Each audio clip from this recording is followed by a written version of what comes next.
For joining us here on your Wednesday at noon. I'm Brooke Hatch, joined by meteorologist Matthew Willoughby, talking about another frigid day on tap. This is the weather story for the entire week, Matthew.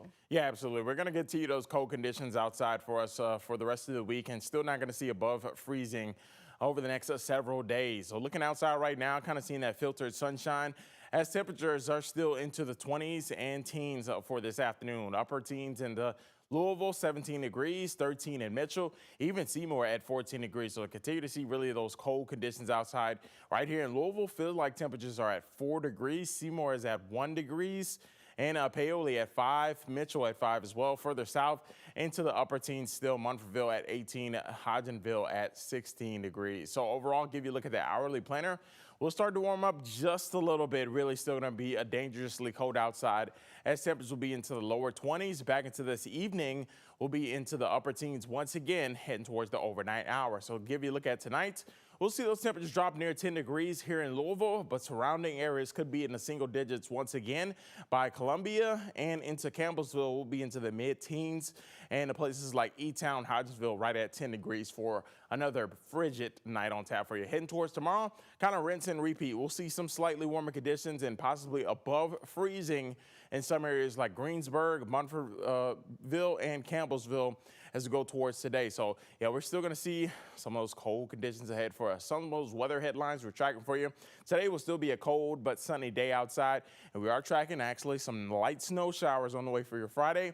And by the weekend, still going to be cold out there, but I'll be timing out what you expect for this system that's expected to roll through for your Friday in just a few minutes. We'll send it back over to you, Brooke. Matthew, thank you. Today, the 3 things you need to know concerning this winter system. A second person from the state of Kentucky has died as a result. An inmate at the Eastern Kentucky Correctional Complex in West Liberty. We're told they died after suffering a head injury during a fall. Marvin Nichols was part of a work crew of inmates removing snow and ice at that prison when he fell and hit his head. He died at the hospital. Well, most schools in our area are learning online today, JCPS included, on NTI both today and tomorrow. No word yet on Friday. And here in the metro, Mayor Craig Greenberg said all snow routes have been plowed over at least 4 times. That's more than 100 roads. Crews in the city they had contracted out are now gone. New here at noon, GE Appliances just announced a major new investment at its world headquarters right here in Louisville.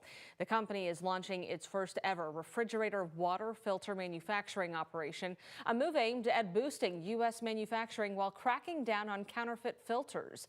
GE Appliances says those fake filters can threaten water quality, consumer health, and appliance performance. And this new operation helps protect you. Mayor Craig Greenberg praised GE Appliances for its continued investment in Louisville and for expanding job opportunities across the community. What's happening here reflects the great progress that we're making all across the city, and GE Appliances is leading that way, creating 800 high-paying, career-path union jobs with this investment and 30 new ones that are being announced today. That announcement is part of the company's ongoing $3 billion investment in U.S. manufacturing over 5 years. GE Appliances said it's invested $6.5 billion in U.S. plants and products over the past decade. A blow to Amazon employees today. The company is planning to lay off 16,000 jobs after laying off 14,000 people just 3 months ago. Amazon's in a battle for AI supremacy. In a blog post today, the company said it needed to reduce the red tape to increase its decision-making speed. Affected workers will have 90 days to look for a new role within the company. For those who cannot, Amazon will offer severance pay, outplacement services, and health insurance benefits. Amazon is America's second largest private employer behind Walmart. UPS also making some major cuts in its workforce. During an earnings call last week, the company said it's cutting 30,000 jobs and will close 24 facilities the first half of this year. According to its CFO, they are taking these measures to deploy automation across the network.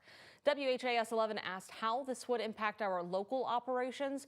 Jim Meyer said they expect most jobs to be reduced through attrition, which means not filling positions when an employee leaves. They are going to offer a voluntary program for full-time drivers to leave on their own accord. And a big update today here at noon. It's our first look at new renderings for the future site of what's now Mid-City Mall. They were revealed during a meeting this morning with the Highland Commerce Guild. Take a look. These photos show what branch developers hope to be the new Mid-City Market.